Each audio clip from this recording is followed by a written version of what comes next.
Bonjour à toutes et à tous. Le mystère évoqué par ma collègue Josiane Guéguin va être levé. Le thème de cette rencontre est écrire avec la nature. Non pas sur la nature, mais écrire avec la nature. Peut-être aussi écrire dans la nature. C'est ce que nous allons explorer avec les deux auteurs que je reçois, les deux romanciers que je reçois aujourd'hui. Stéphane Odeguy, bonjour Stéphane. Et André Bucher, ou Bucher, je ne sais, excusez-moi, mais je ne sais jamais. Alors, est-ce qu'on dit bûcher comme... Bucher. Bucher, voilà, d'accord, très bien. Avec qui cette question de l'écriture liée à la nature va être évoquée. Alors, André Bucher, vous êtes... alors, vous avez été écrivain paysan, vous avez été paysan écrivain, vous êtes à présent écrivain paysan, du fait du passage en retraite, enfin d'une diminution de l'activité agricole. Peut-être que l'écriture va prendre un petit peu plus le pas dans votre vie, mais elle y est déjà très présente. Vous êtes également bûcheron. Vous êtes né au départ à Mulhouse, mais après avoir exercé plusieurs métiers, vous avez décidé de vous installer en famille à Montfroc. C'est comme ça qu'on prononce ? Avec un T entre le mot et le quand froc. même, je tiens à le préciser. Dans la vallée du Jabron, dans la Drôme, où vous vivez donc depuis 1975, vous y avez été un des pionniers de l'agriculture biologique en France. Et on évoquera avec vous justement le choix de redevenir paysan. C'était votre famille était d'origine paysanne, vous avez exercé plusieurs métiers, vous êtes revenu à ce métier avec une idée bien précise, notamment de l'autonomie qu'il procure.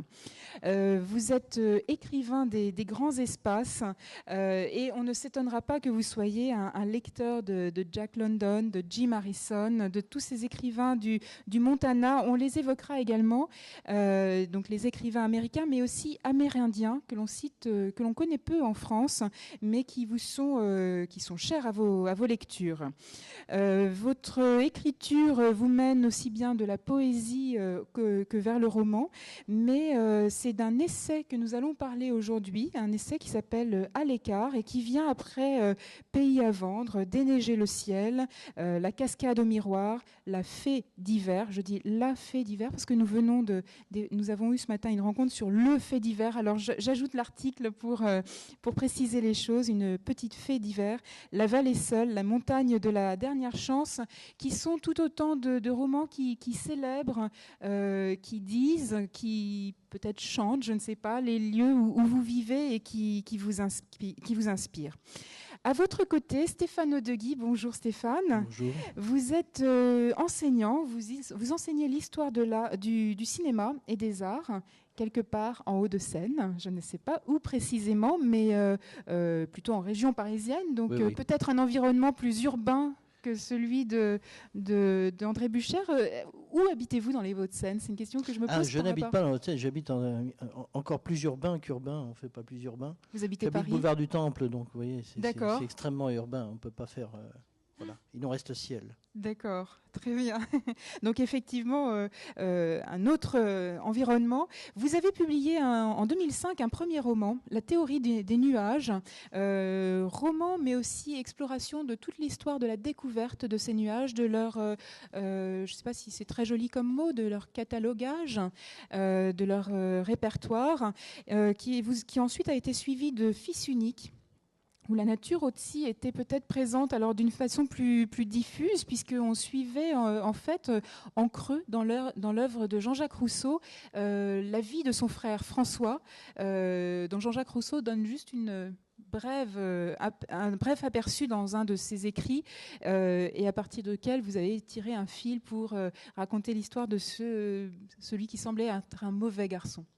On suivit ensuite Nous autres, Roma avec un arrobase à la place du A. Et aujourd'hui, c'est l'histoire du lion personne que vous venez évoquer avec nous. Une fable. Je ne sais pas si c'est un mot dans lequel vous vous reconnaissez. L'histoire de ce lion, donc, qui va commencer au Sénégal, quelque part, quelques années avant la Révolution française. On est en 1783, 4, 5, je ne sais pas exactement. On suit tout d'abord un jeune homme, Yacine, qui vit dans un petit village de brousse, où il a été repéré par le père Jean, un missionnaire qui prend vite conscience de l'intelligence de ce jeune garçon et donc qui souhaite lui assurer une vie meilleure parce que c'est un orphelin un petit peu maltraité par son village parce qu'il faut le prendre en charge, et il décide de l'envoyer à Saint-Louis du Sénégal, pour assurer son avenir, pour en faire peut-être le secrétaire du directeur de la compagnie locale. Et en chemin, Yacine va faire une rencontre qui va non pas changer sa vie à lui, mais changer la vie du lionceau qu'il rencontre. Qui est ce petit lionceau ? Que se passe-t-il à ce moment-là, au bord du fleuve Sénégal ? Ce qui se passe, c'est ce qui se passe chaque fois qu'un homme rencontre un animal. Enfin, il y a cette espèce d'interaction qui se crée. C'est pas tellement un roman sur la nature, je crois, qu'un roman sur...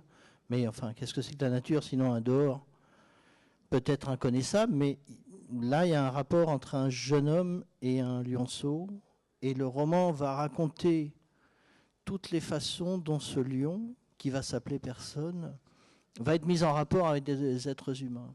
Voilà, c'est une histoire de relation. Et à chaque fois qu'il y a un être humain nouveau ou un autre être qui apparaît, alors l'idée c'était quoi ? L'idée c'était de ne pas faire parler un lion, parce qu'on ne peut pas parler à la place des lions, et c'est terrible. Ce lion a réellement existé ? Oui, alors il y a toujours cette phrase de Boris Vian que j'aime bien, cette histoire est vraie puisque je l'ai inventée d'un bout à l'autre.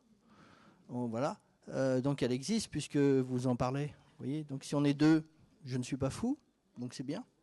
Puis si d'autres la lisent, ça fait beaucoup.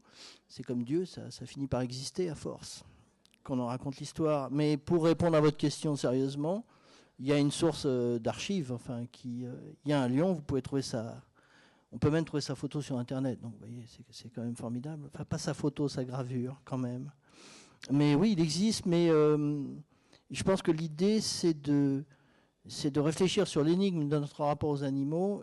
Qu'est-ce qu'on sait des animaux ? Rien, sinon nos relations avec eux. Voilà, c'est ça qui me... Et je voulais tenir ça, uniquement ça. En quoi cette question était-elle importante pour vous ? Parce que on arrive à un point, je pense, de ce rapport aux animaux. Parce que d'abord, moi, quand j'entends une phrase que tous les amis actuels des animaux répètent à l'envi, qui est nous partageons 95% de notre ADN avec je ne sais quoi, le singe, etc.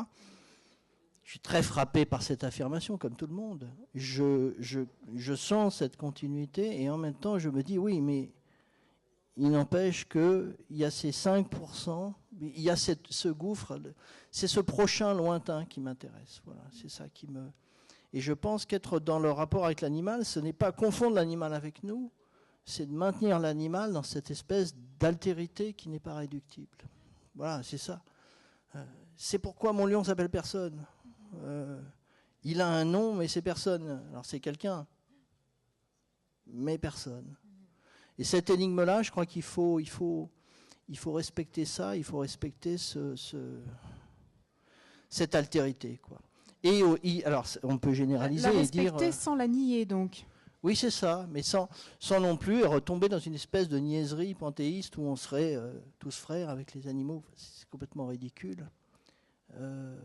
Je pense qu'il y a une responsabilité, il y a une dissymétrie, si vous voulez, et qui me paraît très belle, très émouvante, enfin qui me paraît... et qui doit être respectée, y compris dans ce qu'on appelle le rapport à la nature.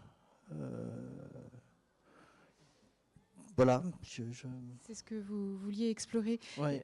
J'aimerais entendre votre réaction, André Buchère, sur ce que vient de dire Stéphane par rapport à l'altérité justement de la nature, la responsabilité aussi qu'elle implique, hein, c'est bien ce que vous venez de dire. Vous qui vous décrivez, donc dans ce livre, À l'écart, hein, qui est une réflexion sur votre écriture, sur la place de la nature dans votre écriture, vous vous décrivez comme, par rapport à l'environnement, comme citoyen engagé et écrivain reconnaissant. Alors, est-ce que cela fait écho à ce que vient de dire Stéphane Audegui ? Oui, complètement. Pour moi, un animal, c'est un être d'abord de fuite et de silence. De fuite et de silence. Oui. Donc c'est toujours très difficile de commencer à interpréter le comportement d'un animal. Un animal, il se comporte, et c'est la même chose pour la nature. La nature, on peut lui prêter des intentions, mais c'est jamais que notre plaisir ou notre inconfort de vivre à son endroit. Mais est-ce que la nature, elle a des états d'âme ? Non. Bon, un animal en a peut-être, mais ça nous échappe complètement. Ou pour partie au moins. Il y a certains animaux qu'on va dire domestiques ou sur lesquels on peut plaquer. Mais là, pareil, ce sont des projections. Donc je suis complètement d'accord avec lui. Oui, moi je me souviens, il y a une très belle histoire. Pascal Pic, l'anthropologue, raconte une très belle histoire. Il y a des savants américains qui mettent des singes dans une pièce pour les étudier avec une vitre. Et puis, ils se mettent à regarder par la vitre et ils ne voient pas les singes. Ils se disent, mais il est passé où ? Ils cherchent, ils ne voient pas. Et puis ils se disent, mais peut-être on va regarder par le trou de la serrure. Alors, il se penche, le savant se penche, il regarde par le trou de la serrure. Et à ce moment-là, il voit que le singe est en train de regarder. Lui aussi, il fait une étude. La grande différence, c'est qu'on ne sait pas, parce que le singe n'a pas publié le résultat de ses recherches. Et que cette dissymétrie, vous pouvez faire tout ce que vous voulez. Voilà. Mais voilà. On peut pas la réduire, quoi. Je crois que cette espèce d'amour platonique de la nature me paraît étrange et par ailleurs, enfin, je suis très, enfin, il y a cet aménagement. Enfin, il faut aménager un rapport avec l'animal. Et parmi aménager un rapport avec l'animal, c'est-à-dire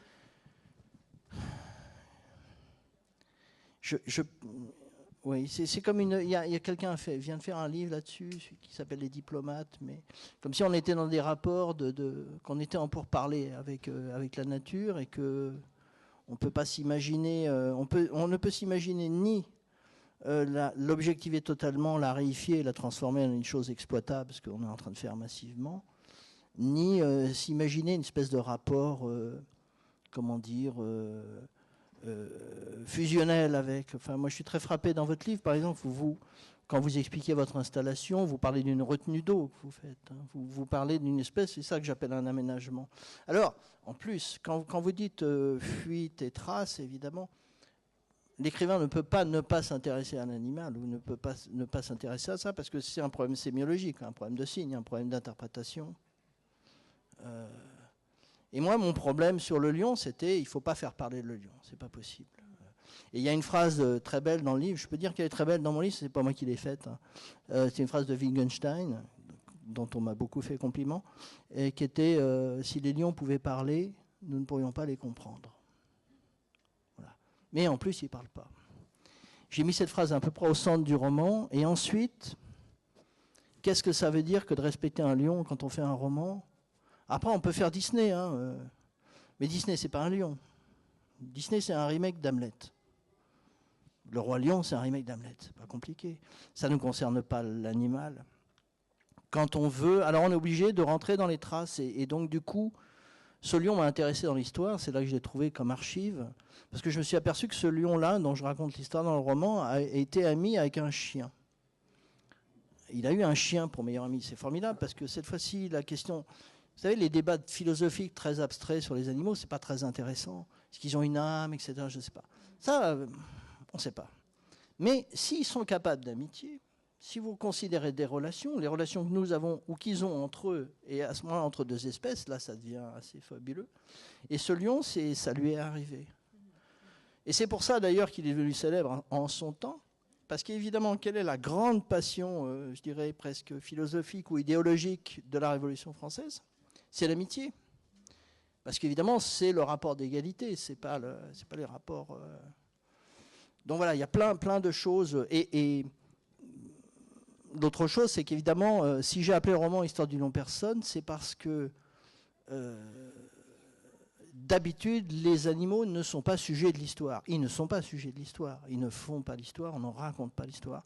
Alors si vous regardez dans les 20 dernières années, il y a quand même des gens qui... Spielberg, par exemple, a fait un film sur un cheval. Je ne sais pas si vous avez vu ça. Un cheval dans l'histoire, oui, avec des scènes assez belles d'ailleurs. Issu du roman de Morpurgo d'ailleurs. Voilà, c'est ça. Et donc, est-ce qu'on peut penser à une histoire dans laquelle on intègre les animaux?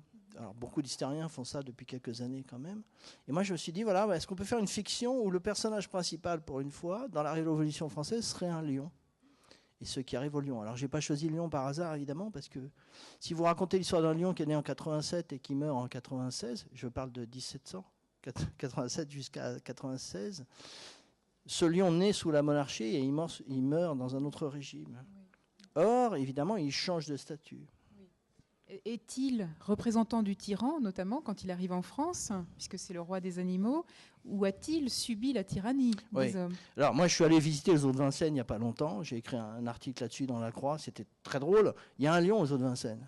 Et ils lui ont donné un rocher chauffant.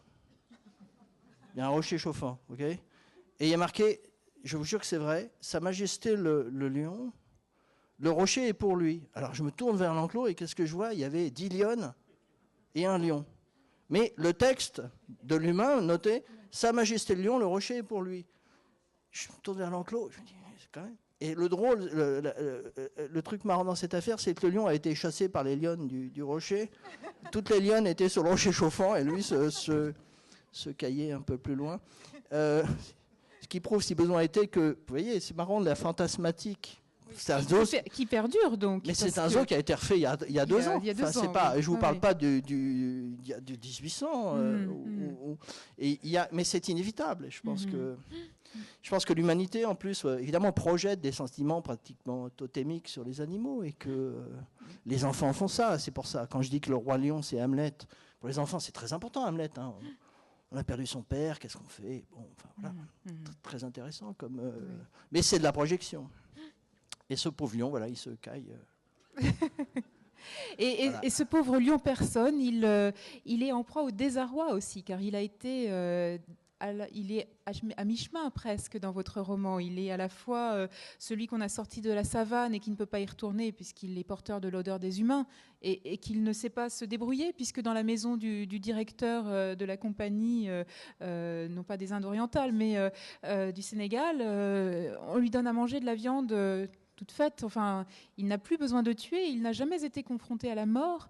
Il est dans le désarroi le plus total d'avoir été à ce point coupé de la nature, avec justement pourtant un regard bienveillant sur l'altérité, une interrogation sur justement ce qu'est l'autre, dont est réellement porteur ce qui l'entoure, dont sont réellement porteurs ceux qui l'entourent. Oui, c'est ça. Moi, si je pense aux animaux, je pense, mais évidemment, là aussi, c'est peut-être une projection, mais je crois que c'est très frappant, surtout pour un écrivain. Un écrivain, regardant un être sans langage, s'imagine toujours qu'il y a une détresse dans le sans langage. Et que l'indicible, voilà, donc... c'est peut-être d'ailleurs, encore une fois, hein, c'est peut-être une illusion totale, mais il me semble que c'est important de raconter des fictions dans lesquelles nous aménageons un rapport aux animaux qui soit un rapport de bonté, y compris avec des animaux qui sont des animaux, comme on dit, sauvages, cruels, etc. Mais là encore, la catégorie cruelle appliquée à un lion n'a pas de sens, puisque dans son univers de référence, il est pas, voilà, il est... Il est, tout simplement, on pourrait presque dire, oui, il est. Ça, il est tel que... Le seul animal cruel, évidemment, c'est nous. Enfin, nous, on a une sorte de choix. Voilà. Donc, je pense que cette question du sans-langage, elle est intéressante pour la poésie, disons. Enfin, la poésie, ça commence quand on ne peut pas dire. C'est un peu, d'ailleurs, c'est le contraire de ce que, à peu près, traîne aujourd'hui en termes de théorie de la littérature comme communication, mais précisément, c'est quand je ne peux pas le dire, je peux l'écrire. Ce dont je ne peux parler, je peux l'écrire. Et ça n'a rien à voir avec la communication. Donc, voilà. La poésie, c'est ce qui advient quand on ne peut pas dire. André Bucher, est-ce que cela résonne aussi pour vous, vous qui vivez donc au sein de cette nature que vous avez choisie, que vous arpentez, que vous travaillez? Qu'est-ce qui résonne dans ce que vient de dire Stéphane Haudegui, notamment par rapport à l'absence de langage dans cette nature qui ne s'exprime pas en elle-même, mais que vous recevez, avec laquelle vous écrivez vos romans, vos poèmes? C'est un peu tout le sens du livre à l'écart, parce que au départ, je regarde le livre de Jim Harrison en marge, et je regarde aussi ce qu'avait fait Rick Bass. Et Rick Bass avait écrit Winter, puis il avait écrit sur la vallée du Yak. Donc Rick Bass, c'est un Américain qui vit à la frontière canadienne, et Jim Harrison donc, a vécu en Arizona et dans le Montana. Et quand il a sorti En marge, déjà le titre interpellait. Et moi, j'ai toujours considéré, je ne me suis jamais considéré comme en marge, mais je comprends très bien ce que voulait dire Harrison. Il était en marge du système universitaire, littéraire américain. Donc moi, quand je dis à l'écart, c'est à la fois parce que justement, on peut se poser la question, quand on est à l'écart, de savoir comment on va communiquer, comment on va dire. Donc c'est évidemment une propension à vouloir, à un moment donné, non pas retracer une expérience, mais avoir envie de la partager. C'est en ce sens que dans l'introduction à l'écart, je dis qu'on peut voir ce phénomène-là d'écart à la fois géographique, parce qu'au départ c'est ça, je suis au bout du monde, comme on dit, c'est à 4 km d'un village, entre 1000 et 1540 mètres d'altitude dans les Alpes de Haute-Provence. Donc tout au bout, c'est la dernière ferme. Une ferme qui est carrément dans la montagne et dans les bois, donc l'écart géographique se justifie. Il est réel. Bon. Ensuite, il y a ce qu'on peut appeler un écart affectif. Donc c'est ce que je viens d'évoquer, le fait qu'à un moment donné, on se sente seul. Et là-dessus, je développe non pas une théorie, mais une idée que comme quoi on peut vraiment être bien seul que si on est capable d'aller vers les autres. Donc on revient au partage. Et on peut aller vraiment vers les autres que si on est capable aussi de vivre bien sa solitude. Donc voilà pour l'écart affectif. Et après, on arrive à l'écart, disons, de l'écriture ou plus généralement intellectuel, quoi. Bon. Et là, on rejoint ce que disait un peu Harrison quand il se situe par rapport aux écrivains de la côte Est et à sa manière à lui de dire que quand il regarde un animal, il se sent plutôt, par exemple, oiseau, que l'ornithologue. Et bon, et moi, c'est pareil, quand je vois un cerf, je me sens plutôt cerf que chasseur. Bon, mais ça ne veut pas dire qu'on va projeter, donc c'est là où on revient à ce qu'il disait. Donc voilà, c'est une espèce de tour d'horizon aussi, où on va essayer, je crois qu'on se complète en ce sens-là, c'est qu'on essaie de démystifier certaines idées sur la nature. Hein, on a connu quand même un romantisme échevelé, dans laquelle la nature était grandiloquente, bonne, généreuse. C'était le refuge des âmes tourmentées. Après, on a eu la littérature de terroir. Bon, la littérature de terroir, c'était mieux avant. C'était entre deux guerres, absolument prodigieux et providentiel. Et tellement providentiel que tout le monde est parti en ville.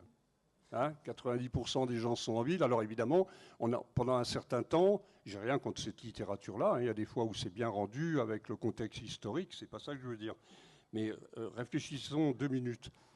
Quand on regarde ce contexte-là, on s'aperçoit quand même que la solidarité qui est souvent évoquée dans ce contexte-là, moi qui suis paysan, je peux vous en parler, la solidarité, quand les gens sont forcés, ils sont solidaires. Mais bon, c'est la nécessité qui fait la solidarité. Mais de par soi-même, la solidarité, il y avait beaucoup à dire. Donc on se rend bien compte que cette littérature-là a quand même un petit peu... Alors, évidemment, elle parlait aux gens parce qu'elle évoquait leurs racines. On a tous des racines rurales. Donc, en ce sens, mais ça revient à aller au musée ou au comice agricole une fois par an. Donc, c'est quand même un peu léger quand on sait qu'il y a 2 agriculteurs qui se suicident tous les jours en Europe. Donc, moi, je raconte des histoires contemporaines. Je n'ai pas envie de tricher là-dessus. Et donc, j'enfonce un peu le clou aussi sur ce genre de littérature. Donc, on s'aperçoit quand même qu'il y a un peu un changement de paradigme au niveau de l'écriture de la nature.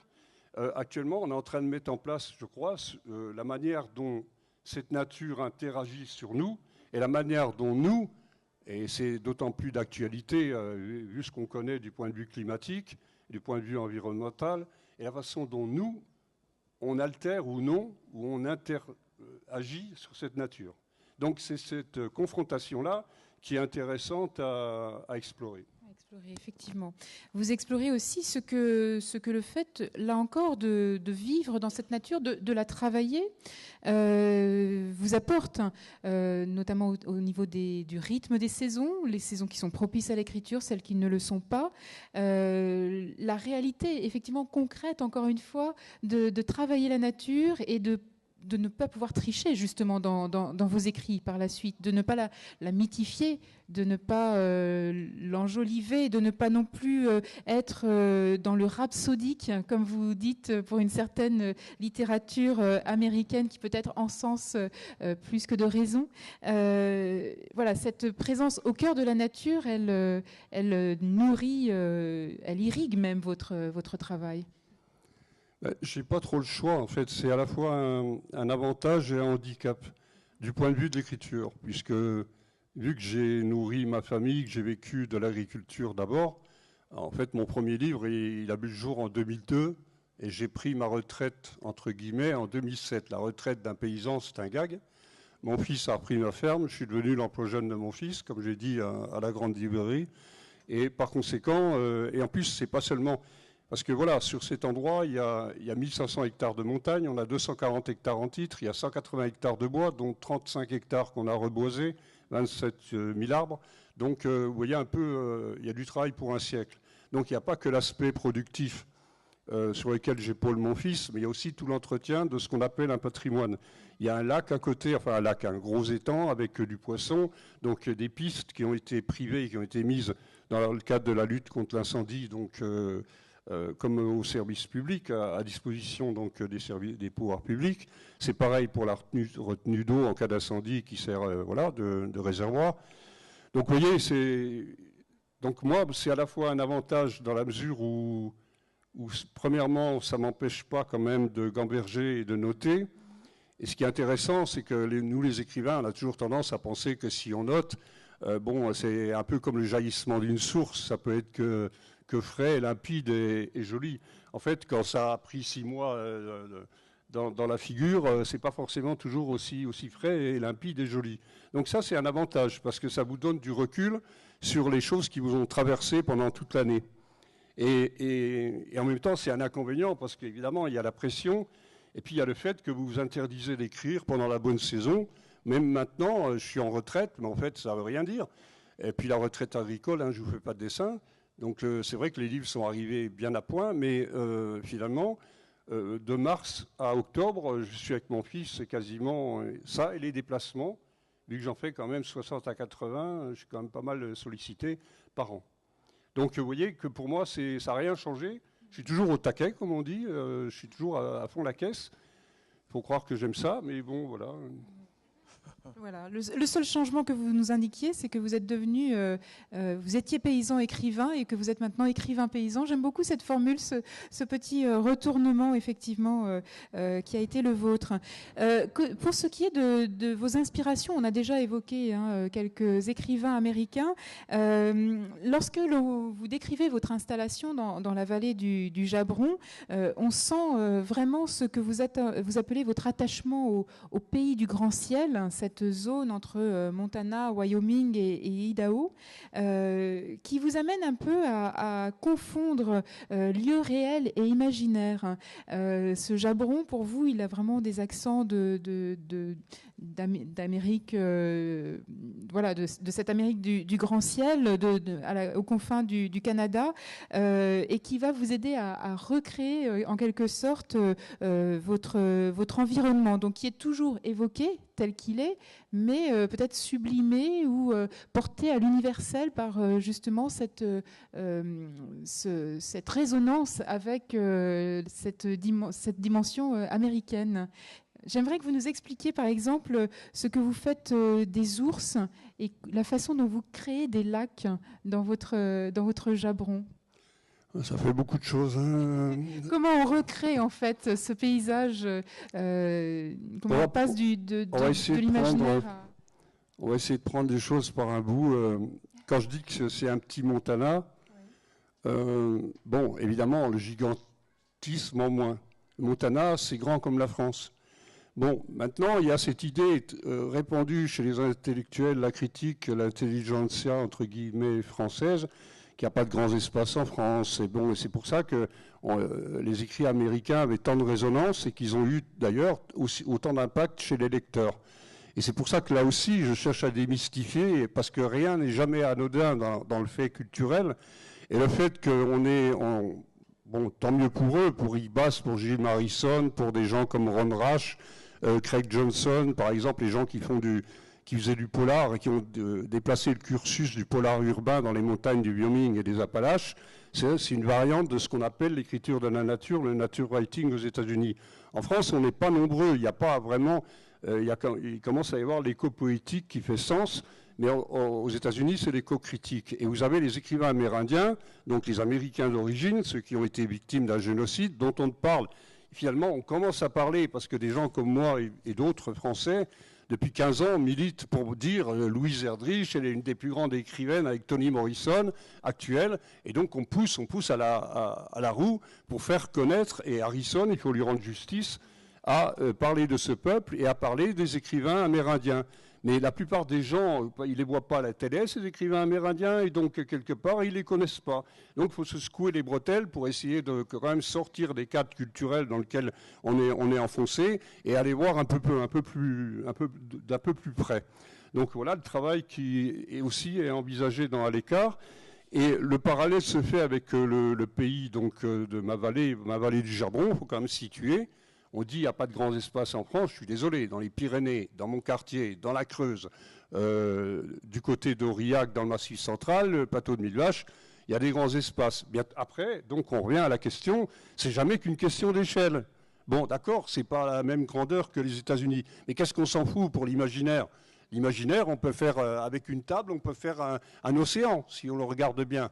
Bon, oui, il va falloir suivre, quoi. Mais bon, on peut essayer, du moins. Donc voilà, parce que ces régions-là, qui sont des régions difficiles, chez moi, il y a quand même 50 km dans la vallée de long, 48 de large, 8 communes, 1500 habitants. Donc vous imaginez, 1,2 habitants au kilomètre carré. Ce n'est pas tellement le 1, hein, c'est le 0,2. On ne sait pas trop à qui affecter le 0,2. Donc automatiquement, on se rend compte que c'est... Avec la disparition, bien évidemment, des services publics, hein, l'engouement pour les grandes métropoles, le fait qu'on considère que ces endroits coûtent cher à la communauté, on se retrouve dans des situations quand même préoccupantes. Et donc, si la survie de ces régions est difficile, moi, je pars du principe que s'il n'y a pas d'imaginaire pour la porter, donc c'est pour ça que quelque part, on blaguait ce matin et on disait, mais... Le phénomène associatif. Dans Montpatin, il y a 70 habitants. Il y a une foire bio qui est connue depuis 34 ans où il y a 10 à 15 000 personnes qui viennent pendant 2 jours. Il y a 67 habitants, 9 associations. Dans les 1500 habitants de la vallée, il y a 49 associations. Donc on voit bien que c'est aussi ça qui fait que quand je parle d'imaginaire, ce n'est pas un mot en l'air. C'est parce qu'on a vraiment besoin de liens et de dynamique pour pouvoir tenir le coup. Et quand on fait le parallèle avec les temps anciens, les agriculteurs, qu'est-ce qu'ils faisaient l'hiver? L'hiver, pour tenir le coup, l'hiver il est long, pour ne pas devenir complètement fin cinglé à la fin avril, eh ben, ces gens, ils faisaient de l'artisanat, c'était des artistes. Donc finalement, ça a guère changé quand on regarde bien, quand on rapproche un peu les choses. Et alors, pour revenir, je termine là-dessus, pour revenir aux États-Unis, aux écrivains amérindiens, bon, il y a quand même il y a des choses à faire connaître. Et ça, c'était l'intérêt d'ouvrir le chapitre sur l'écriture de la nature. Et surtout, de se situer aussi, nous, en tant que Français, par rapport à ça. Parce qu'il ne s'agit pas, bien souvent, on a dit, oh bah oui, les Français, automatiquement, ils vont copier les Américains. D'abord, il y a des gens comme Stephenson, Gertrude Baker, Kawabata, il y a plein d'autres écrivains dans le monde qui sont à rapprocher de ce type d'écriture. Et puis, chez les Américains, vous avez évidemment les auteurs phares. Vous avez une partie qui était les auteurs qui faisaient des essais de la philosophie, comme Emerson, comme Thoreau, pardon. Et puis Aldo Leopold, Marine Austin. Enfin, il y a pas mal de gens qu'on a appelés des naturalistes. Ça, c'est le côté essai. Et puis il y a le côté romanesque, le côté célébration. Et là, dans l'histoire de la célébration, moi je tenais à en parler un peu, parce que autant j'ai de l'admiration pour les écrivains amérindiens, autant je trouve, et ça on partage ça avec Thierry Geffard, qui est l'excellent directeur chez Albin Michel de la collection Terre d'Amérique. Bon, il ne s'agit pas de faire l'indianisme en France, il ne s'agit pas de faire du panthéisme, comme il disait, de supermarché, à peu de frais. Le panthéisme, oui, d'accord, quand il s'agit d'une mise à égalité. Et dans l'écrit, moi, c'est ce que je cherche à faire, c'est mettre à égalité, avoir à la limite un cerf comme personnage principal dans un de mes romans, parce que finalement, pourquoi pas? Pourquoi bon, lui, il a mis un lion. Ben, moi, j'ai mis un cerf dans un autre roman, c'est le personnage principal autour duquel s'agrègent tous les habitants d'une vallée. Et donc, on voit bien que le panthéisme, on peut oui, quand il s'agit d'une mise à égalité, et non quand il s'agit de diviniser. On peut célébrer sans diviniser. Sans se fourvoyer. Célébrer sans diviniser, c'est aussi quelque chose qui résonne pour vous, Stéphane Audegui, avec oui, alors moi c'est drôle parce que ce lion qui doit être replacé à sa juste place malgré tout. Oui, et puis pour mettre ça un peu en perspective historique, moi je suis né à l'âge du Tupperware, enfin vous voyez, donc j'ai été élevé dans du plastique et tout ça, mais au bord de la Loire. Et pour un enfant, une dune de sable au bord de la Loire, ça fait un désert sans aucun problème, et la Loire figure un Amazone tout à fait respectable. Et par ailleurs, quand j'ai eu 12 ou 13 ans, on m'a envoyé en vacances en Pologne, dans une Pologne rurale et à 95% et sous-équipée. Et j'ai lié des gerbes à la main. Alors, beaucoup de gens ici connaissent ce geste. Moi, c'est drôle, quoi. On est né dans l'âge du plastique et j'ai fait ce geste-là. Et bizarrement, c'est des choses qui me restent. Et dans un contexte plus général, il faut quand même bien mesurer que l'écriture, même au sens mécanique et précis du terme, enfin de l'invention de l'écriture, elle est liée à l'agriculture. Que le mot page désigne étymologiquement un champ cultivé. Que l'écriture grecque, le boustrophédon, c'est celui qui écrivait comme ça, qui arrivait au bout, il retourne. L'écriture elle-même est trace sur la terre. C'est un sillon. L'écriture, c'est un sillon. Ah bah oui. Et la page, la marge, enfin bon, on peut s'amuser avec tout ça sans problème. Et pour le coup, le signe, je dirais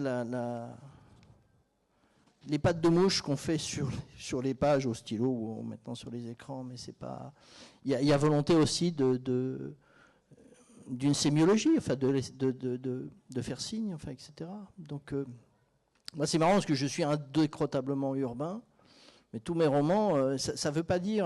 quand on est urbain, enfin, à moins d'être complètement débile, quoi, on a forcément un imaginaire qui dépasse le simple horizon de la ville. Je parlais du ciel tout à l'heure, évidemment.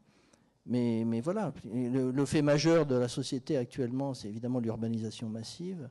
C'est pourquoi on doit être d'autant plus... Et dans ce roman, notamment, pour revenir au roman quand même un petit peu, il y a une scène dans ce roman qui est...